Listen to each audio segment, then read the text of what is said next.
Yeah, so I guess it took me a really long time to summon up the courage to actually say it out loud and tell someone. And I obviously was going to tell my mum because she was my mum. She's the person that you need to tell. Yeah. And I remember waking up one day and just deciding, like, enough's enough.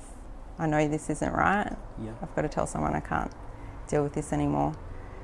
And I told her and she didn't believe me. But I think it was more of she was in denial about it. Of course. So much so that she confronted him and he obviously denied it. Yeah. And she came back to me and said, why would you lie about it? And flipped it completely so that it was my fault. Yeah. What is up, everyone? I am Lachlan Samuel, and this is the Open Up Podcast, the show where real people open up and share real stories of struggle.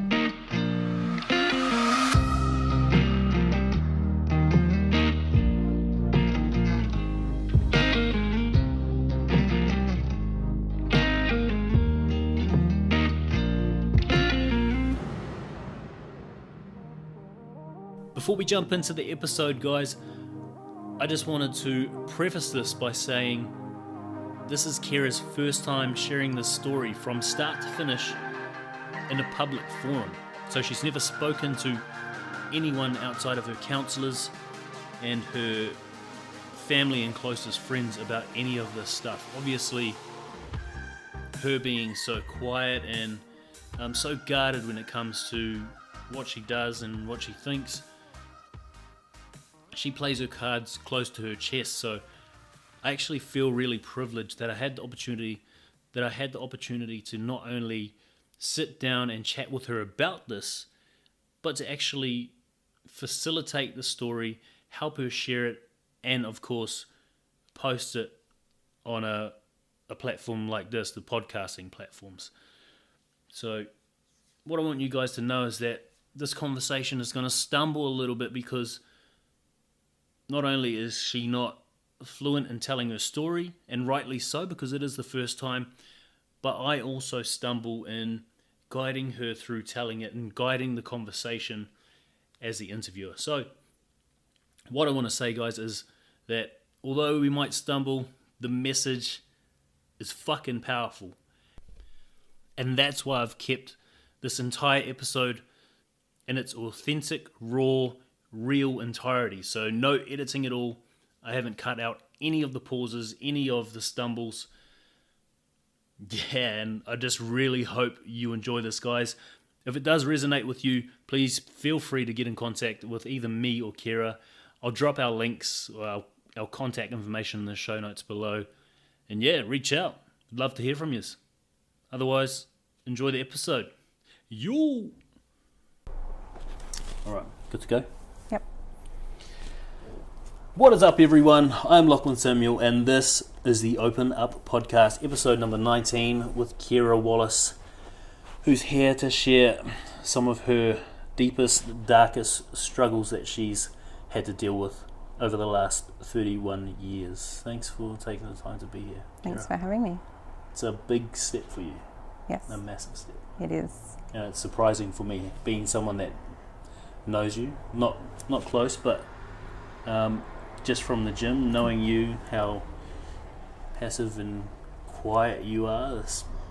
These stories, these struggles aren't something that I or many people would associate with you at all. So I think especially you being here, and like you said before we started recording, you actually sharing stories like this, it's probably going to make people feel a little more okay with what they're going through, and make people a little more aware of the fact that, you know, you don't judge a book by its cover, that people are going through shit that you don't know about. Yep. Yeah. And you're proof of that. So thank you so much for actually taking the time to come here, but having the courage to do so. No problem. Usually we go through childhood, but because yours starts pretty young, at about 9 years old, I guess if, like we were speaking about before, you went through a little bit from about 8 to 9, can you give us a quick summary of what you had to deal with in that year?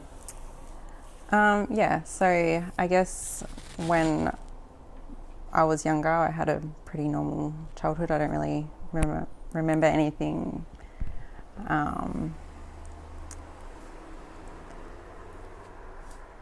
sorry, I just... No, you're right. Just keep going.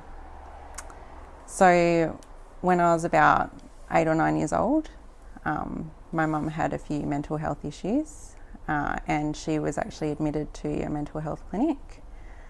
A little bit after that, she received treatment there for a little while, I think a few weeks, maybe about a month. Okay. And then she was released. But those issues I don't think were dealt with very well in the clinic. And what were the mental health issues? Are you aware of them? Depression, as far as I'm aware. I don't know too many details about why she was there. Yeah. But a few months after that, she actually attempted suicide at home. Okay. Yeah, and I think you're saying before that it wasn't really something you were aware of, obviously being so young. Yeah, that's right. I mean, I knew something bad had happened, but I didn't really understand what was going on. I remembered that everyone was upset and everything was a little bit of a rush. My dad was obviously really stressed, and but his priority was making sure my brother and I were all good. Mm-hmm. So I think he kind of protected us a little bit as well and didn't fully tell us what was going on. Okay. So she survived that, thankfully, and was admitted back into the clinic again for some additional help. Okay.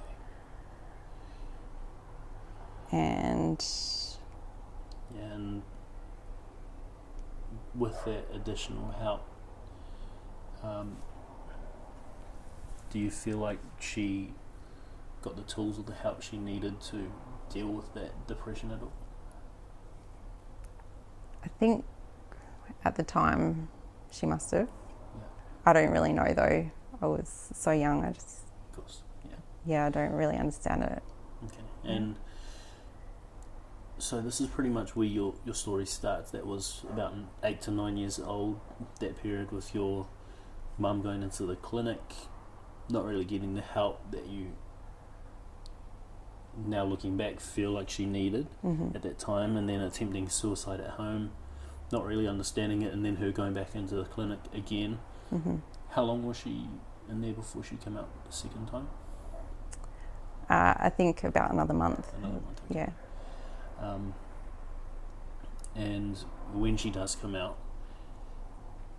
she meets someone else, and this is where your story starts, about 9 years old. Yes, yeah. So after she'd finished her treatment at the clinic, I think it was a few months later, she met someone else, and she separated from my dad. She said to my dad, she didn't tell him initially, I don't think, why she wanted to separate from him, but yes, and then she ended up remarrying this person that she'd met while she was with my dad. Okay. Yeah. And at this time, did you have to choose did you get to choose which parent you got to go with? No, at this time I was full custody with mum, both my brother and I. So I couldn't choose who I wanted to be with, who I wanted to live with at that time. Yeah. Yeah. And if you could have, do you remember which parent you would have gone with? Would you have gone with your mum anyway? No, I think I would have gone with dad. I was always a bit of a daddy's little girl. Okay. Yeah. I can imagine even just that would have been hard, not really getting a say in who you go with. Yeah, 100%. I was a bit confused. I do remember like the night that she asked him to leave, she said to me, don't be upset if you hear some yelling. I didn't really understand what was going on, but I remember just staying up all night. I watched him leave and it just broke my heart because I didn't know what was going on and when he'd be back and what was going to happen next. Okay. And did you get to say goodbye to him at all? No. That would be heartbreaking. Yeah. Okay. And so you have to deal with that. You have to watch your dad leave after your parents split up, and she remarries. Can you walk us through what happens from about then until you move in with your dad at 12? Yeah, so Mum remarried this man. My brother and I had a pretty good relationship with him. Nothing out of the ordinary, just your standard kind of step-parent relationship. Okay. I did notice that he was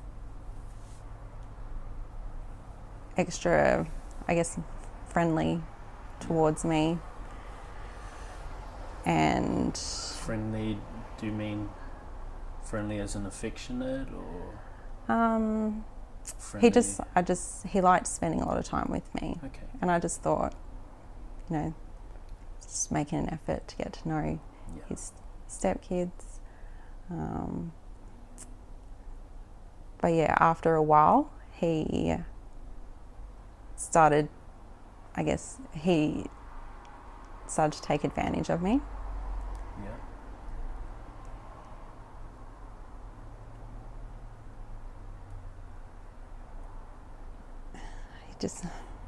I don't really know how to word it.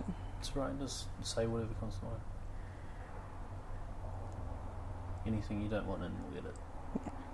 Yeah. So what do you mean by he used to take advantage of you? So he developed this... What? Keep going.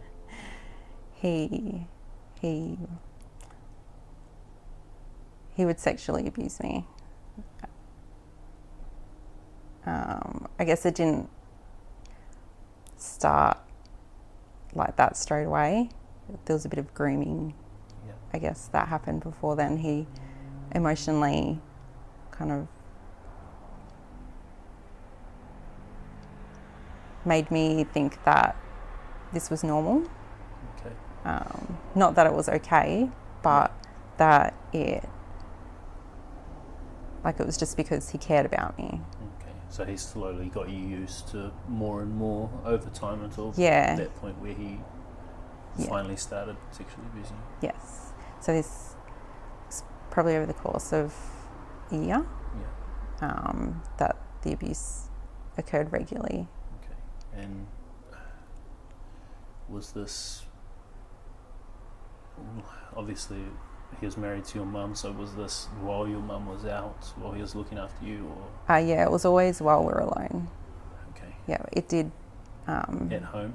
Yes, at home. Yeah, it did escalate a little bit towards the end.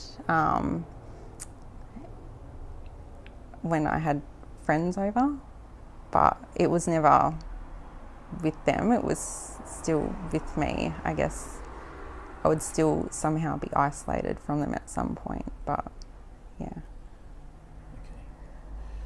And you say that lasted a year. Eventually you said eventually you ended up telling your mum. Mm-hmm. Do you want to walk us through that? What was going through your head when you finally made the decision that this is wrong, I need to tell someone, I need to tell my mum, and then can you walk us through how your mum reacted and responded to opening up like that? Yeah, so I guess it took me a really long time to summon up the courage to actually say it out loud and tell someone. And I I obviously was going to tell my mum because she was my mum. She's the person that you need to tell. Yeah. And I remember waking up one day and just deciding, like, enough's enough.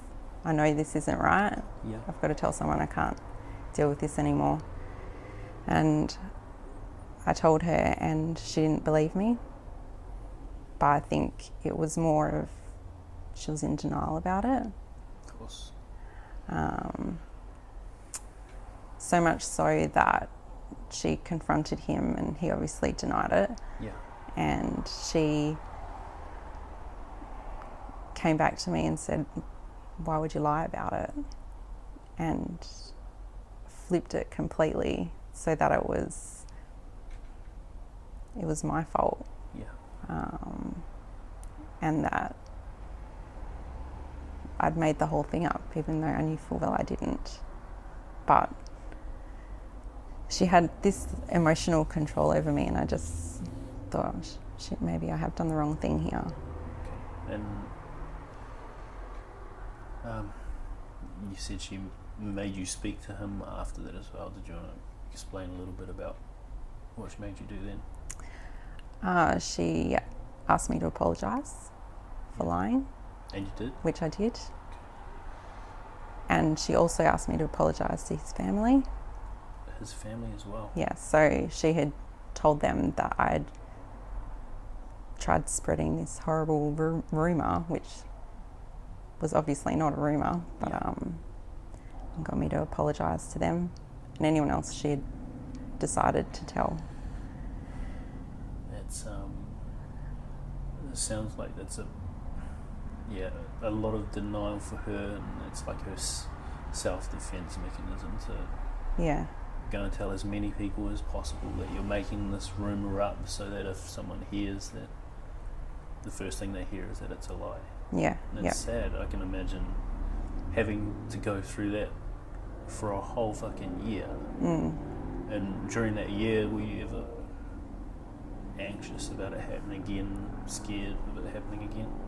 I was scared of it happening again, but it didn't. It stopped after that. It stopped after that? Okay. Yeah. Even though I continued to live with her at that time. Yeah. It all just kind of stopped. Okay. And I can imagine that trust with your mum and the respect for your mum would have been destroyed at that point. Yeah, absolutely. Yeah. Okay. I didn't know how to feel, really, being that young and going through this really impressionable time.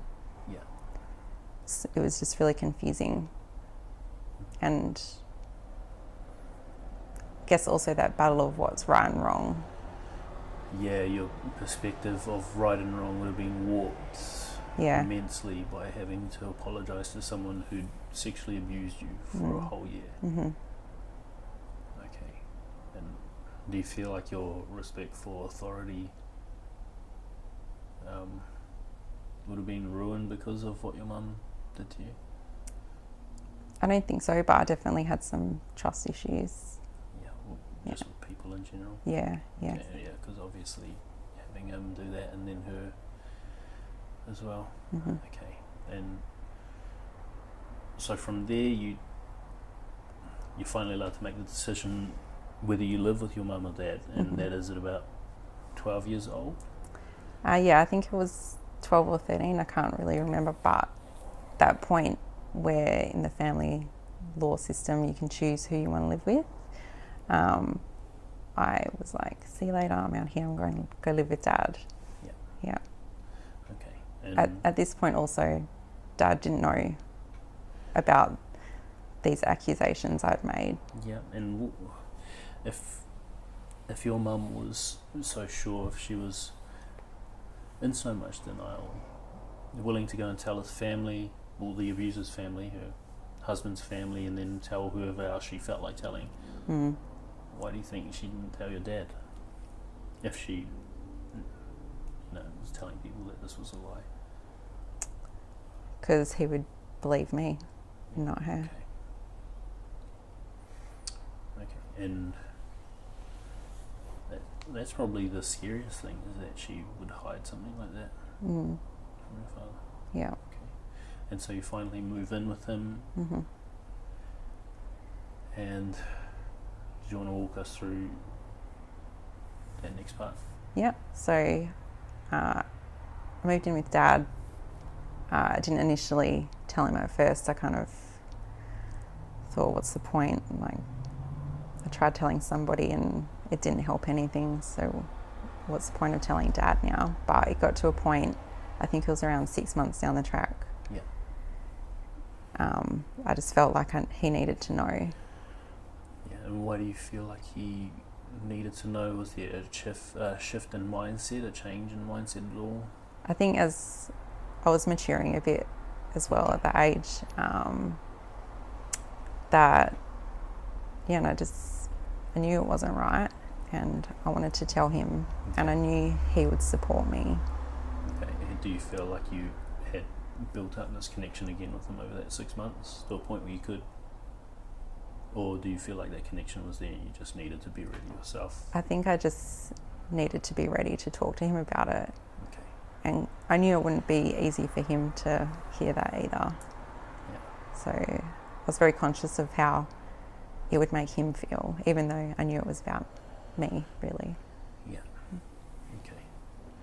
And is that being conscious of how to make him feel, is that tied into that worry and, I guess, worrying about telling someone and having them react in a way that doesn't help you at all, that doesn't help you heal at all? Yeah, I think I definitely had that at the back of my mind, as well as scared what happens if he didn't believe me.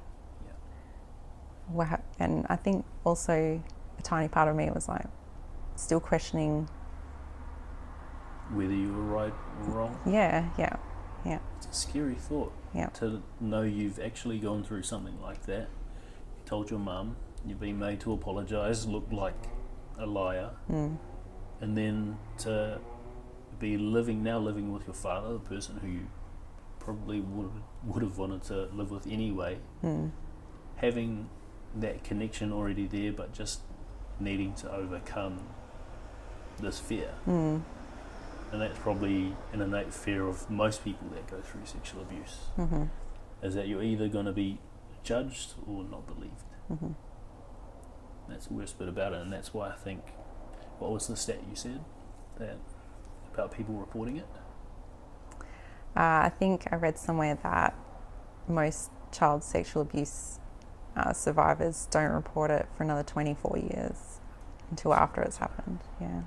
Well, I'm glad you had the courage to actually speak up at an age so young. Yeah. Not just speak up, but speak up twice. Yeah. Until you're believed. Yeah. So, you I must think be a pretty strong person.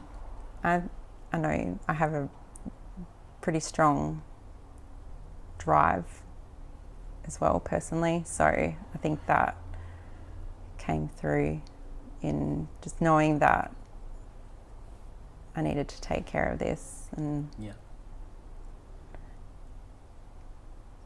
Okay.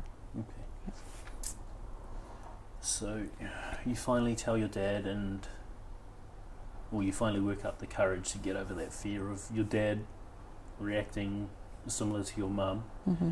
So you tell your dad, how does he react to it and what happens from there?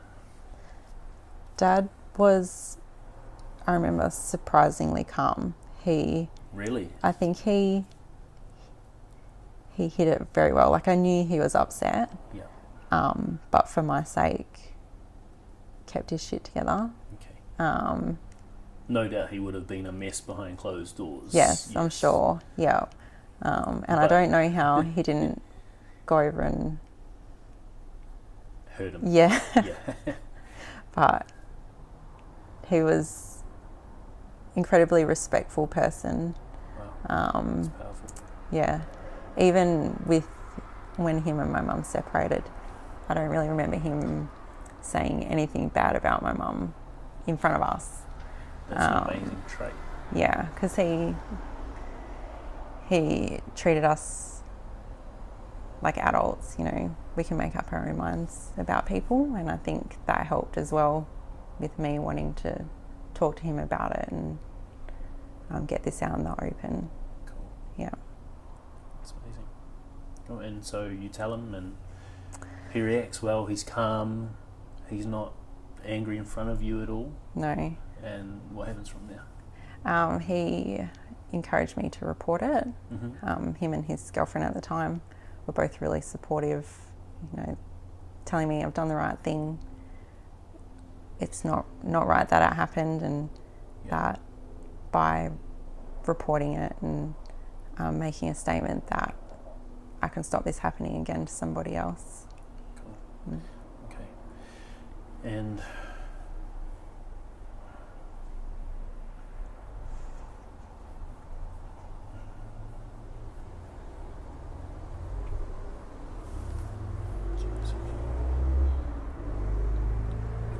so when you told your dad, and you're saying that your dad and his partner at the time were being really supportive, encouraging you to report it to help others out there who might suffer from the same thing from the same person in the future.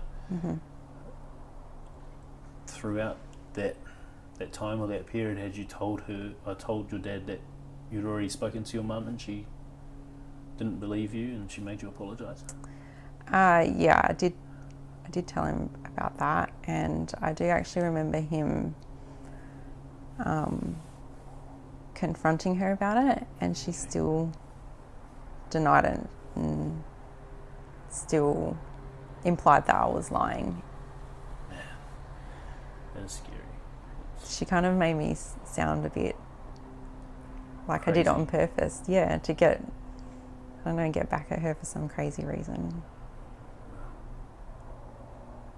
That's a shame. Yeah. Especially for a mum to do that. Mm. Okay. And so you finally report it to the police, your abuser's charged, and then you have to go through a trial. Mm-hmm. How long does that trial last? And how do you cope with having to deal with that over and over again? So the trial itself, I think, was it was about 4 or 5 days. Mm-hmm. And I gave evidence via CCTV, so I didn't have to sit in the same courtroom as him, and I didn't have to, recount these details in front of like a room full of strangers, essentially. Okay. So the support I got from the family law system, I don't know what you call it, but the support I got from them and like the unit that takes care of these cases, I guess, was really, really great. They were so understanding and made everything really easy for me to deal with. Didn't make it any harder than it needed to be. And so they were there for you throughout that whole process? Yes, yeah, Oh, yeah. amazing. They'd assigned me a couple of different lawyers, I think, until I had someone that I was comfortable speaking to. Yeah. So it's really hard, telling complete strangers these really, really intimate details. Of course. But yeah, they were great, and they also provided counselling Yeah. throughout this time and afterwards as well. Yeah, so throughout the trial and then for a few years afterwards. Yeah. And I think before we started recording, you said that's probably what helped you the most, actually. Yeah. Come to terms with what had happened and actually move on. Yeah. Yeah. And how do you feel counselling throughout that trial and for the time after actually helped you? I feel like it made me realise I wasn't alone. Yeah. There's other people who've been through the same thing I have, that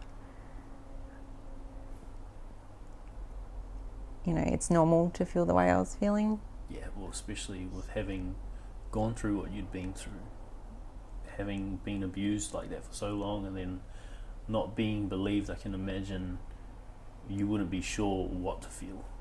Yeah. Because you were pretty much manipulated to feel entirely different to what you're Yeah. entitled to feel. Yeah, exactly. Yeah. And having realised that you weren't the only one going through this, I think you said part of that counselling was group counselling as well, Yes. and you got to meet other people. Yes. Yeah. Yeah, was that a big part of you coming to terms with not being the only one? Yeah, actually, like group counselling was really good to speak to others that have been through it, but I actually felt like the kind of one-on-one helped me more. Whether that was just a personal way. And so you would have had, did you have the same counsellor over that whole time? I had a few different. I did actually see counselling for quite a long time. Okay. It was really regular at the start. I think it was a couple of years in the end that I had counselling for. Okay. Weekly to fortnightly. It kind of dropped off. As you got better? Yes. Okay. Yeah, it kind of weaned me off it, I guess. Yeah. And with that counselling, I know having to go through something like that, that's so close to your chest, that when you're still feeling like maybe people aren't going to respond the way that they should, or the way that you know they should inside, because it's wrong what happened to you. Was it hard to open up to a counsellor to begin with, and did you have to work at building that rapport and that trust to actually share those details? Yeah, it was really hard to open up at first, and I guess I had these trust issues that I was also dealing with, so to have to talk about the trust issues with someone I didn't really trust yet was difficult, but they were all really great, and I feel like without them I don't know how I would have coped with it all. That's powerful. Yeah. And those are those counsellors and people in that system, were they all primarily dedicated to that area, the child sexual abuse? Yeah, as far as I'm aware they were. Okay. Yeah. Yeah, that's powerful as well. Yeah. Because you absolutely know they would have dealt with more than just you in that area. And having those people with that knowledge to actually help people in certain situations is powerful. Yeah. So, did you want to give us the breakdown of what happened when he was sentenced, and then I guess what happens up until your mum actually separates from him? Yeah, so he was sentenced. He was found guilty, but only received an 18-month suspended sentence. Wow. Suspended meaning he didn't actually go to prison. I can't even fathom that. What? Yeah, it's Justice the whole system is letting people down. Yeah, it is. It's a little bit messed up. So I think it was suspended. He had some health issues, which I think Mental health issues? no, just physical health issues. Wow. And also because I'd removed myself from the situation, so I'd moved out of home. Okay. And they deemed him not to be a threat to my brother, who was younger than me. They felt he didn't need to serve time in prison.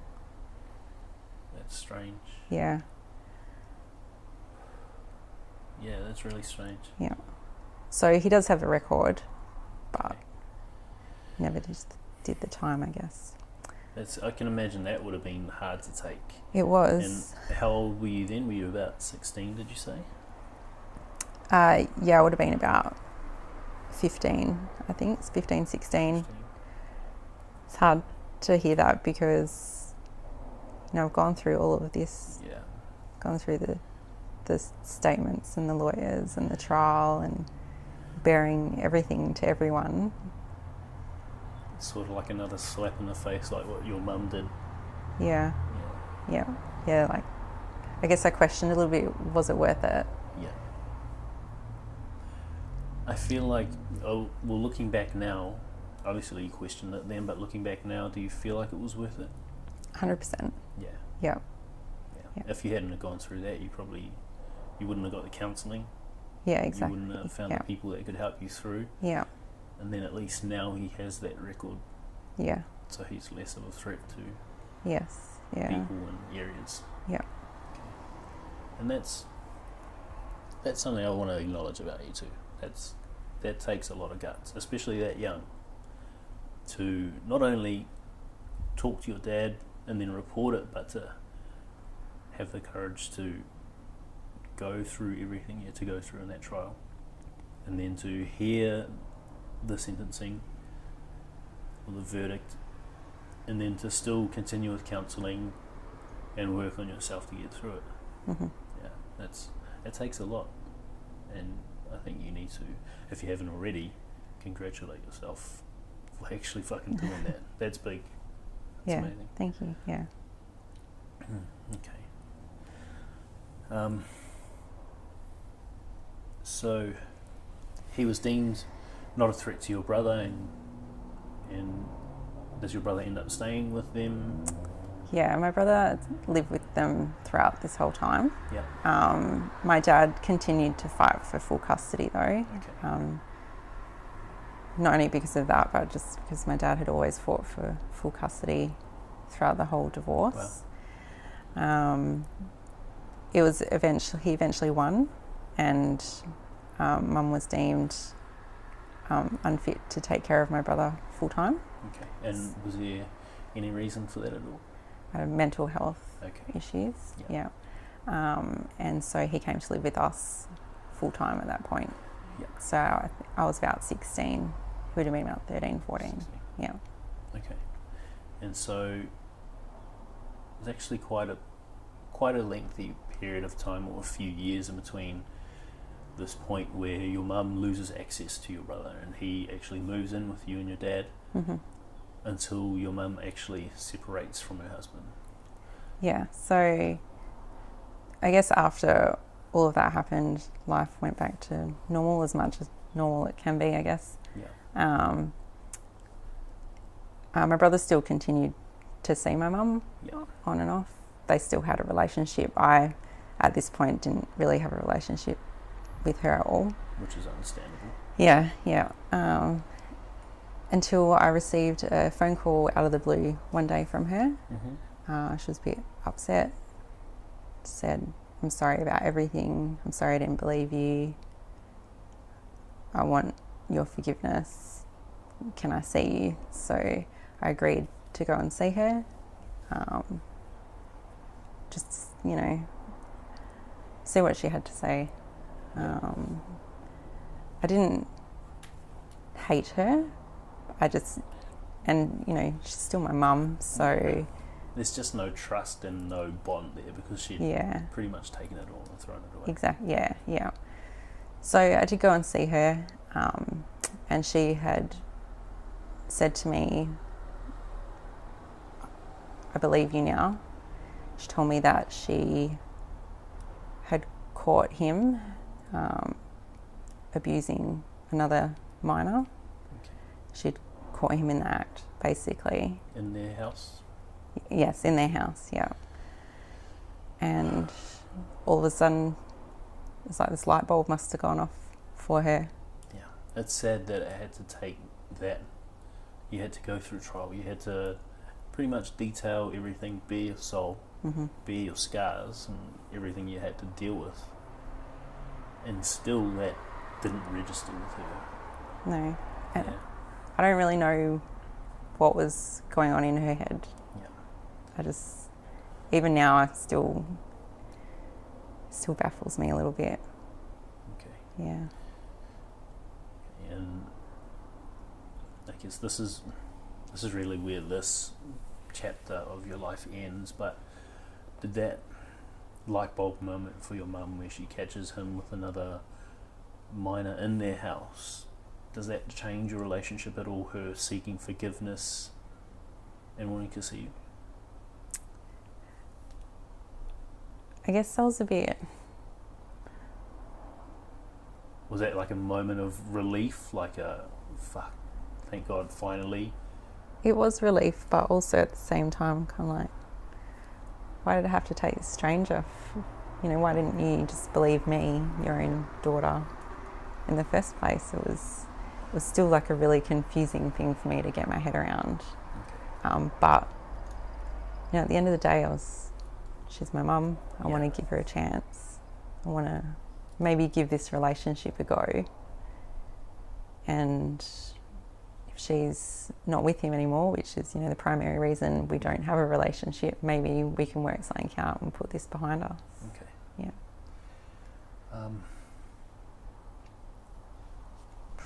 Well, how did your dad react to that news?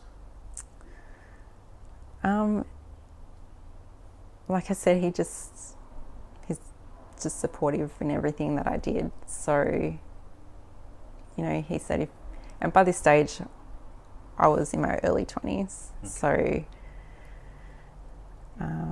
he was like, you know, you're old enough to make your own decisions, and if you want to establish this contact with her again, that's fine with me. Yeah. Well, he sounds like an amazing man. Yes, he was. I can imagine most dads would be in a rage. I think the worst thing I ever heard him say about my mum was that she was a few bananas short of a fruit salad. That's cool. That's amazing. So he must have been a good character. Yeah. Like a genuinely good person. Yes. Yeah. That's beautiful. Yep. And I'm assuming you've taken on most of those traits. Yeah. Okay. And I guess to wrap up that chapter, that story of this abuse from about 9 to 16 years old, and then in your early 20s, finally having your mum separate with the man that abused you. Mm-hmm. Did that last act we spoke about ever get reported at all? Was that not something you're aware of? Actually, I'm not sure. Okay. Yeah, I haven't really thought about it much. Okay. Yeah. I hope so. Yeah, so do I. Yeah. Okay. So you said you were in your early 20s when she separated from her husband. Mm-hmm. We get to about 23 years old. Mm-hmm. And you were at home, was it, with your father and Doug? Yeah. Yeah. Yep. Did you want to walk us through what happens that night? Yeah. So I was at home one night, just a normal night as always. I was living with Dad at the time, dating my boyfriend at the time. Which is now your husband? Now husband. Which I just realised. Yeah. So he was staying over a fair bit. He basically lived with us as well. Okay. This particular night, Dad called me into his room. He said, "I'm not feeling very well. Can you help me out? I need to get up and I think go to the hospital." He couldn't get up. Something not right with his legs. Anyway, we called an ambulance. They said they'd send one over as soon as they could, but because it wasn't really a priority call, they'd just see what they could do. And then pretty rapidly from there, Dad deteriorated and he actually ended up having a heart attack at home and he passed away. Okay. And you're right? Yeah. Can you walk us through what happens from that moment he has the heart attack and until you finding out what it actually had? Yeah, I guess because I didn't really know what was going on. Like there was just so much happened in such a short period of time. Mm-hmm. So, you know, he had the heart attack and we called 000 again and they told them what was happening. They were really great over the phone and said, "We've got a priority coming over right now." Like, gave us instructions what to do over the phone. They came in and worked on him for a little bit and we left the room and Doug was also with me at this time. And they came out and they said to me, "We're really sorry he didn't make it." And I initially laughed because I thought they were joking. I just couldn't even comprehend that what they were telling me. And they're like, "No, he's passed away, and my heart just shattered into a million pieces. Okay. And from then I had to make the phone call to my brother. Yeah. And the phone call to my grandma, who's my dad's mum. Yeah. And you're saying for that your grandma was pretty much like your mother figure in your life? Yeah, she was, yeah. I still consider her to be my mum. So, yeah, that was just the hardest phone calls to have to make. I was 23 at the time. At 23, it's like the last thing you expect to have to do. So you would have had to mature pretty damn fast going through all of that. Yeah. Okay. And having to go through losing your dad, who was the one who encouraged you to speak up, who was there for you through the trials, who was pretty much your support, apart from your grandmother. Mm-hmm. How did that affect you? Like, obviously, it would have broken your heart into pieces. But how do you feel like it affected you? I felt really lost. Yeah. I felt that, I didn't have a relationship with my mother. I didn't have a relationship with my dad. Like, what the hell now am I going to do? Yeah. It was really hard, and the grief was really... The way I handled the grief initially I was just a lot of anger, I guess. Okay. Yeah. I was angry that people were saying, "Hey, Kira, you're okay," like giving me support, which was like great, but I thought, I'm not the one who died. Yeah. But I know it sounds ridiculous, but at the time, that's exactly how I felt. But I had my boyfriend, husband now, he was my absolute rock through the whole thing. Yeah. And without him there, helping me get out of bed in the morning really was... Okay. That's powerful. Yeah. Cool. And so with Doug and him being this rock in your life, helping you get through what you're grieving, were you able to go to him and speak openly about what it is you're going through? Was that something that you were able to do at all? Yeah. I spoke to him. He's a great listener. He's really good at listening. So He sounds a lot like your dad. He sounds... Yeah, I guess sounds like a good guy. Yeah. Actually, there are a lot of similarities. I hate to admit it, but there are. Hey, if it's a good man, it's a good man. Yeah. I actually remember someone saying to me after my dad passed away that maybe he was just waiting for my brother and I he knew that we'd be taken care of. Cute. Because he'd had a really rough life, and that kind of helped with a bit of acceptance as well. Like, hopefully me being with Doug and my brother with his wife at the time, just, I don't know. Yeah. You know what I'm trying to say. That's cool. So were you able to speak to him freely about that sort of stuff? Yeah. I can imagine, obviously, like when you're going through something like that, you don't really want to talk to someone unless you're that way inclined already. But after you had worked through a little bit of it, were you able to speak to him and speak to friends about it? Yes. Spoke to him a fair bit, and I had a close couple of friends that I could speak to, but no one really fully understands what you're going through. Yeah, of course. And it's kind of hard to articulate what you're going through at the time as well. But just having them there for me wasn't enough for support, I felt, that I had. Okay.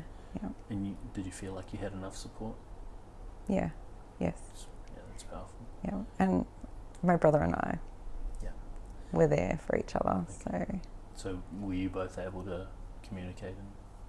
Yeah, but I think it was more of felt? like an unspoken support between my brother and I. So just that unconditional love. Yeah. Yeah. Okay. And with the grief, I know you said that you used anger, and I don't know if you mentioned it, but most of that was just internal anger. How else did you deal with that grief? Did you allow yourself to cry or mourn?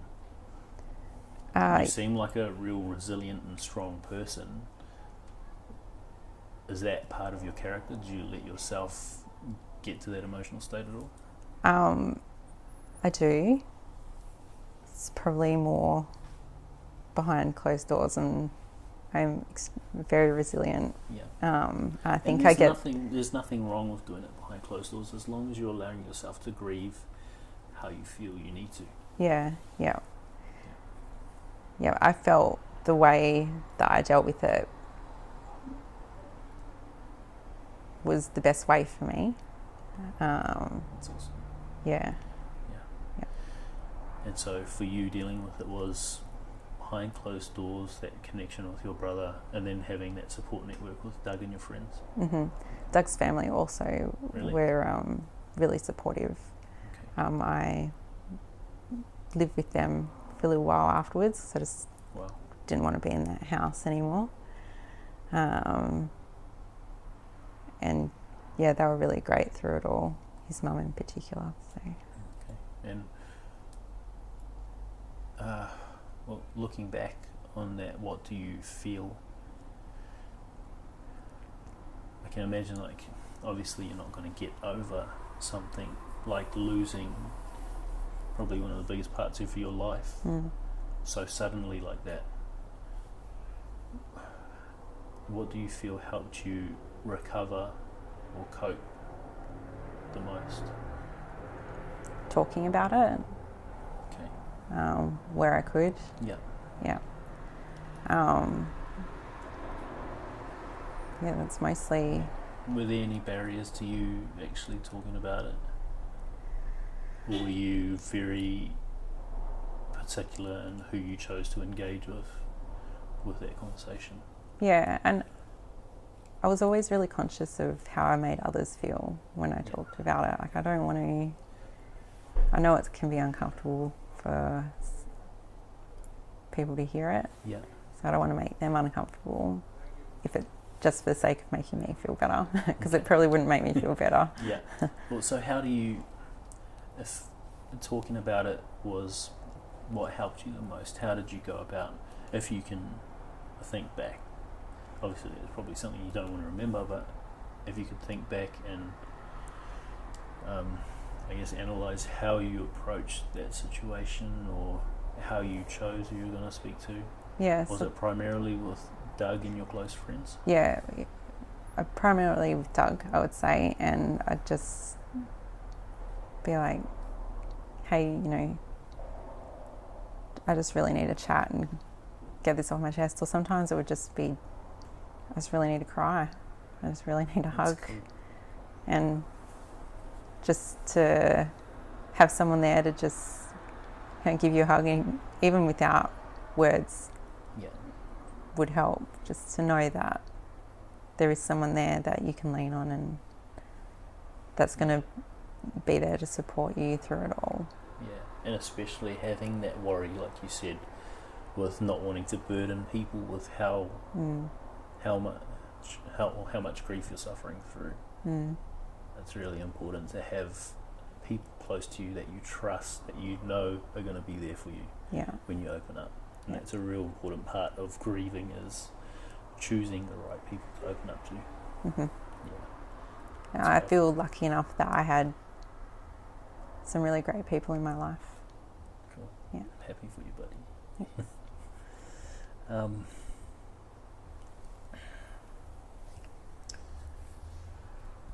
I guess we didn't really touch on what it is you'd gone throughout that period after your father had passed. Obviously, you're grieving, did you go through any depression or anxiety at all?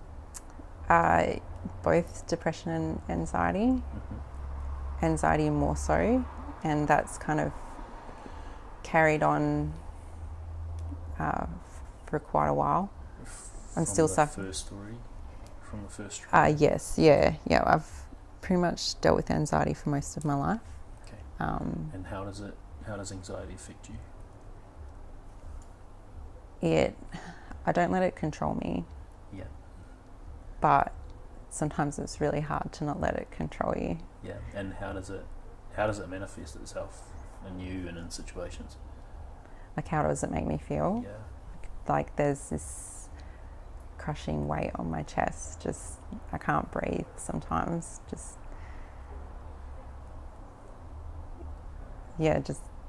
feels like the whole world's on my chest. Okay. And does it come up in certain situations at all? A lot of time it's when I'm not expecting it. And really? Yeah, it just kind of creeps up on me. I know I used to get a lot of anxiety when I would see my mum, so I still had kind of like a bit of an on-off relationship with her, and I'd still see her at Christmas and things like that. Okay. So the few weeks leading up to seeing her, I would feel just this horrible anxiousness. And I don't even think sometimes I realise, like Doug would tell me, like, you're acting a little bit weird, is everything all right? It's probably just your body telling you shouldn't be doing it. Yeah. But for me to deal with my anxiety, exercise for me is a huge part of my life. Awesome. So just going to the gym and I feel like that's a bit of a coping mechanism for me as well. Yeah, it's powerful. Exercise is powerful for the brain. Yeah. Was exercise something that you utilised throughout that period after your dad had passed away? Not initially. Yeah. I kind of found my way with health and fitness a few years after that. Okay. But yeah, it just helps me so much dealing with those kind of everyday lingering issues. Okay. Is there any other way you deal with anxiety at all? Is there any thought process you have when anxiety arises? Obviously you're not going to be in the gym every time it happens, or you're not going to be walking around the city. Just carry some dumbbells around in my handbag. Because obviously you said you're resilient. You do seem resilient after everything you've been through. Is there anything you tell yourself when that sort of stress, that panic, that weight on your chest comes up? Sorry, I'm losing my voice. Yeah, I like to remind myself of what I'm grateful for, what I'm thankful for. Cool. All the positive things in my life. Yeah. How lucky I am to have Doug, how lucky I am to have my brother. You're being so cute right now. So that's pretty much what you go to, just everything positive, everything to be grateful for. Yeah. Powerful. It's awesome. Like, I've had some pretty shit stuff happen, but it's in the past and I'm not going to let it define me, so yeah. Oh yeah, girl power. Well, I guess we can pretty much wrap up those stories, the abuse and then the loss of your father.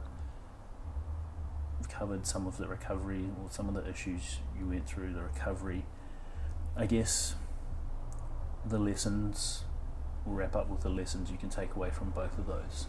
So for the first story where you talked about abuse, obviously not being believed, and that's probably a big barrier to a lot of women and men as well who've suffered sexual abuse. Mm-hmm. What would be the lesson you'd take away from that period of your life?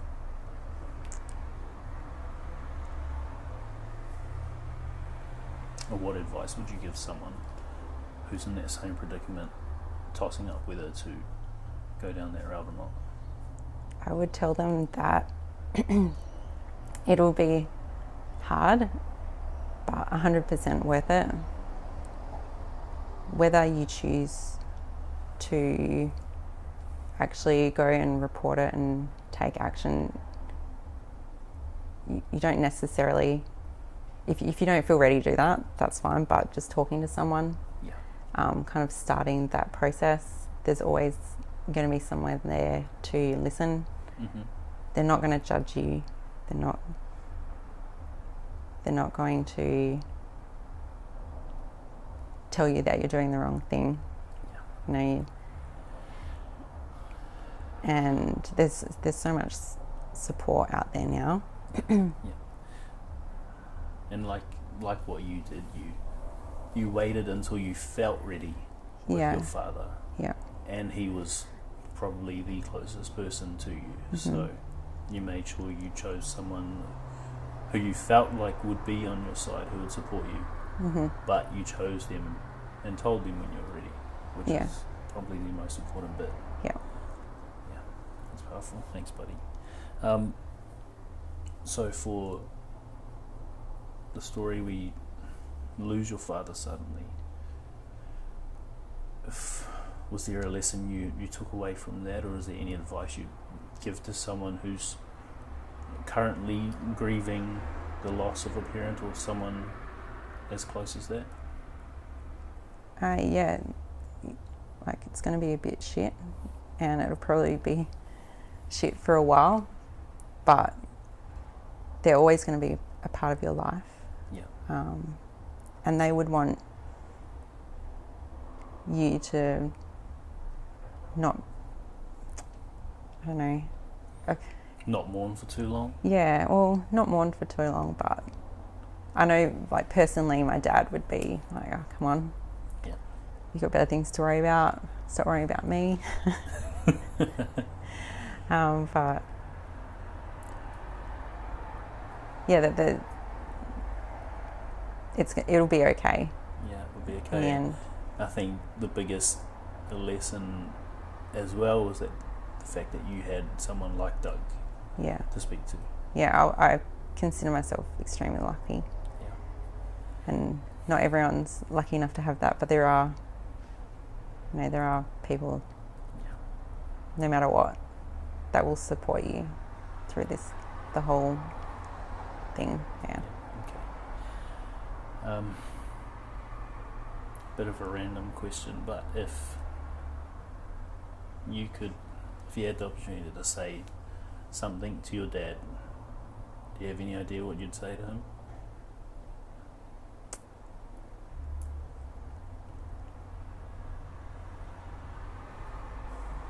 Thank you for everything.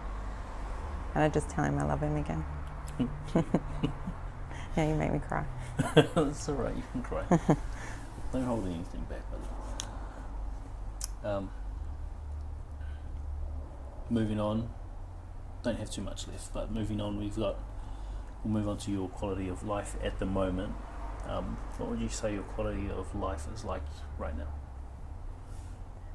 I feel pretty good. Yeah. Which is a big step up from what you've been through. Yeah. So far from where I was a few years ago. Yeah. I'm still not 100%, but there's always that working through it. I don't ever think we will be. No.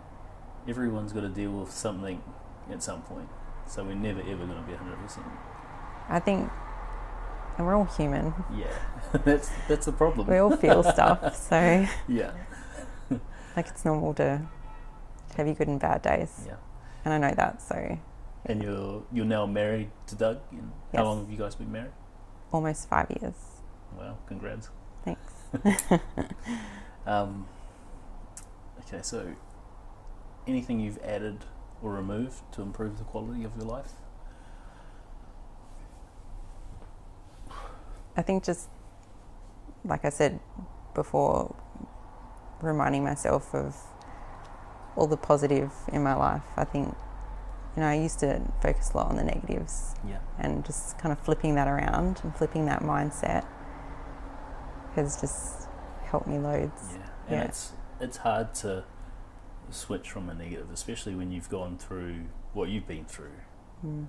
You know, it's really hard to see that. Was there anything you used at all to actually have that change in mindset? Just discussions with a lot of different people. Mm-hmm. Self-learning, self-growth. Yeah. I've read a lot. I think in the last few years I've been a lot more interested in the kind of mindset side as well. So that kind of personal growth for me has, kind of flipped it around as well. Yeah. And surrounding myself with people who kind of feel the same way too. Cool. Yeah. So that environment, that seems to be the one that comes up every time I talk to someone, is surrounding yourself with not just positive people, but positive people who are aligned with what you're trying to achieve, people who are supportive. Yeah. Cool. I guess that's a good segue with what you're talking about with being grateful and positive, into this question, which is, what are you most grateful for in your life at the moment? It's going to sound really cheesy, but Doug, my husband. It's not cheesy. I hope he doesn't listen to this. What? No, I didn't mean that. I'm probably gonna tag him in the Facebook post. Yeah. It's alright. He'll be so embarrassed by how much I gush about him. Yeah. Really? Is this you gushing? Okay. Now now I know you felt like, when we spoke about before the episode, that you weren't sure if this was right because you didn't really have anything that you felt you were doing that's extraordinary, that you've bounced back from these struggles and you're doing this amazing thing, which isn't something that we need to do. We just need to recover from our struggles, learn from it. You know, eventually something may pop up where you get to share these stories, and it probably will be something that you get to do, following on from this. But do you feel like you know what your purpose is in life at the moment? I think I'm still trying to figure it out. Yeah. But I just kind of wanted to get these conversations happening, and I know how good talking about it is, and I think it's so good that you have this avenue that people can come and speak to you about things like this and kind of get it out in the open. So yeah, still figuring it out. Yeah, work in progress. I think this is a powerful story. Both of them, and working in unison. You telling them, you becoming better at telling them. This is going to be powerful, and you're going to help a lot of people, especially in that space. If that's a route you want to go down, if you want to help people who've been through what you've been through, then yeah, I definitely think that's something that I'd like to look into in the future, and just for others to know that they're not alone. Yeah. So they don't have to go through a trial and be pushed into counselling to realise that they're not alone. It's powerful, buddy. Yeah. Thank you. Thank you. One last question. If you had a billboard and you got to put a message on it for tens of thousands of people to see every damn day, in relation to what it is you've been through, what would that message be? Stay positive. Stay positive. It's the first thing that came to mind anyway. Nice. Keep it simple. Yeah. Everyone seems to be getting quick at this. That's cool. I guess in wrapping up, actually before we do wrap up, how do you feel this went? Do you feel okay about sharing it? Obviously you're a little bit nervous beforehand. Yeah. Because this is the first time you've really shared it on a public forum. Yeah, definitely. Yeah, I haven't spoken about it for a long time. Okay. It's not really something that. Yeah, it's not something that comes up and While you're at someone dinner or who whatever, doesn't want to burden people. Yeah, exactly. But I feel pretty good about it. Yeah. Cool. I'm happy for you. I hope this keeps happening. Like, obviously the point of this is to share these stories, to encourage other people to open up, but I hope that this encourages you to actually see what's down this route, see what's down this path for you. Yeah. Yeah. You're going to be powerful, man, if you do it. If you try. Well, I guess wrapping up for real this time. Okay. I just want to acknowledge you, like I said, for taking the time to come here, for overcoming that fear, that nervousness about sharing it, about not feeling like you had this ending that's like the light at the end of the tunnel, you know, pushing through that barrier, pushing through that fear, and actually coming over and sharing this for the first time on a public forum, public platform, to encourage people to speak up and to let both women and men who've gone through the same thing feel like they're not alone. Mm-hmm. That's really powerful, and you need to congratulate yourself for that, because that is a massive step. That's not a step that many people take. You go through what you do. Mm-hmm. So thank you so much, buddy. Thanks.